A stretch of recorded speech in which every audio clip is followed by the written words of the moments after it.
Cardinals Rams getting together for the third time because they're in the same division, each one in the other's building.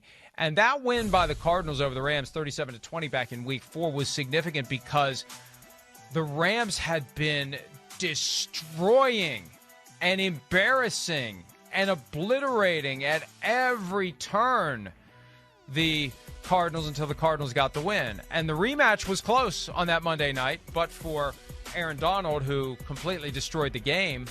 But even then, it was still a close game. So the Cardinals have figured out how to go toe-to-toe with the Rams. How much do you think what we saw, and let's focus on the more recent game where we saw Aaron Donald tear things up, how much of that do you think repeats itself? Well, that's a definite issue there. I mean, the Cardinals' O-line is solid but not special. They're going to have to figure out ways to where they can get two bodies on Aaron Donald, according to where he's lined up. This was the time of the year where, we said this after the game. This was a Monday night game. The next day, that was where it was Michael Parsons and T.J. Watt and all we were talking about. And it was like the game where Aaron Donald was like, hey, did you guys forget about me? Because I'm going to kick, ass tonight and be involved in every play and mess it up. He was phenomenal in that football game. This is the game I have the hardest time kind of saying, where to go, what happens here. I don't. I think it's a pretty even matchup. I think the Cardinals, of course, they have the speed and the weapons to keep up with the Rams. So the Rams' speed and big play-making ability gets a little negated against a team like this who can match them with that. I do. You look at the game, too, both matchups, whether it's either one, I hate to say stuff like this. I do. I don't like saying it. But really, hey, the last matchup, the Cardinals were controlling the game. It looks like they're about to go in for a 10-0 lead. And they throw an interception in the end zone. That was the turning point of the game. And then, of course, Kyler Murray had the interception at the start of the second half where he tried to loft that ball over Leonard Floyd's head, and the Rams got the ball on the 15-yard line going in to score and scored. That was a big part. The first matchup, there was an interception by Stafford and a Sony Michel fumble backed up that hurt their football team and put them in a tough spot. So that's where I go back and forth here with this one a little bit, because I do think it's very evenly matched. And I really look at it again as, Matthew Stafford, can he play a clean football game? That's been an issue. There's no doubt about it. But I think the Cardinals are going to be able to move the ball in the Rams defense too. I could see this kind of being a high-scoring shootout, Mike, in a lot of ways. Week 14, when the Rams beat the Cardinals, Stafford had 3 touchdown passes, no picks. Since then, 4 games, 8 touchdown passes, 8 interceptions. And it makes me wonder how much Sean McVay trusts him at this point, how much he really trusts him. We heard McVay say all the right things about Jared Goff when he was privately counting the days like a prisoner about to get sprung from solitary, that he was going to be able to get rid of Jared Goff. So he's not going to come out and crap on Matthew Stafford. But you have to wonder what's going on in Sean McVay's brain. Did he test drive Cam Akers just enough last weekend to say, okay, we don't need him this game. We're not gonna throw him into the fray this game, but we're gonna lean on him and Sony Michel heavily in this playoff game because I can't trust Matthew Stafford to go out there and seize the brass ring. I think he's got to be a little careful. I do. Yes, he's got to be careful to know some of the situations. A lot of these ones we're seeing here so far are third downs where he feels the need to press the issue, and of course it falls apart on him there. But yeah, again, Stafford's played better here lately, but there's still been 1 or 2 plays where you just go 2 or 3 plays where you just go, what the hell? How do you do that? How do you do that? And that's certainly a part of this. Again, what they've done this year, what they've been on offense, Stafford's been great. There's no doubt about it. They have raised the bar of expectations of what they do on the offensive side of the ball. He threw for 41 touchdown passes this year.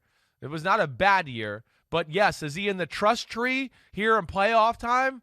How could he be? McVay's got to be a little careful with Stafford and some of these situations. He's going to have to protect himself from himself a little bit, I think, in this one too.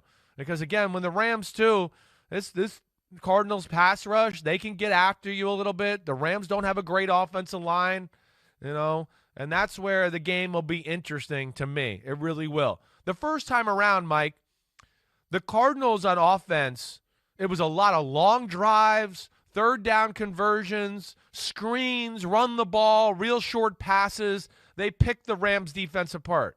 The second time around, there was no Jalen Ramsey, but the Rams played a little bit more of an aggressive style of defense, and the Cardinals made a lot of big plays. Now, they messed it up with some turnovers, but as you said, that second game was close. It was exciting, even despite the 2 turnovers from the Cardinals. This is the one game I have the hardest, I think, getting a feel for as far as who I want to pick or where I think the advantages are as far as all the wild card games this weekend.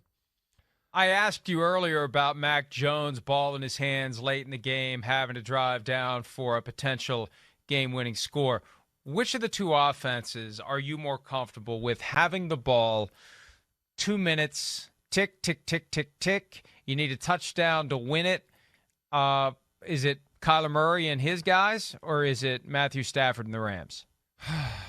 It's a tough one.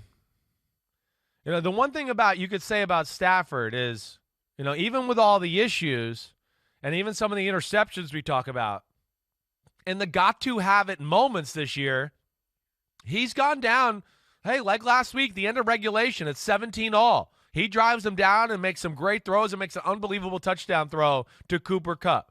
The Ravens game, even though he struggled in that, they needed a big drive to win the game. He drove them down and he did that. You know, even the Vikings, there was that to a degree with that day when he had the turnovers there. Big moment, he drove them down. I guess, though, in that gotta-have-it moment, I'm going to trust the Cardinals and Kyler Murray. I am. I trust Kyler Murray to take care of the football more than I do Matthew Stafford. I guess that's what's, that's what I'm going to boil it down to. And I guess I would take Kyler Murray just a smidgen over, Matt Stafford and the Rams offense. I know Cliff Kingsbury said he expects Kyler Murray to have the best game of his career. I mean, the problem is, and it continues to be, and, this is another example of how the out-of-sight, out-of-mind dynamic works in the NFL because we just focus on the guys that we know are going to play. It's a different offense without DeAndre Hopkins. Definitely. No doubt about it. Very different offense. Yeah. Yeah. Go ahead. I mean, I'm just trying to see. He's still on injured reserve with the knee problem and look at it. That's week 4 to week 14, but they didn't have DeAndre Hopkins in week 14, and a tougher night for Kyler Murray to not have DeAndre Hopkins available. That makes it much more problematic for Kyler Murray. And this is his chance. This is what he's been working toward. This is a guy who wasn't used to losing football games, who I think still has a hard time losing football games. Third year of his career, playoffs, windows open on a contract extension. A lot is going to be determined by what he's able to do in this game, where he lands on that spectrum of quarterback compensation. Because my guess is they're going to try to get him paid after this season.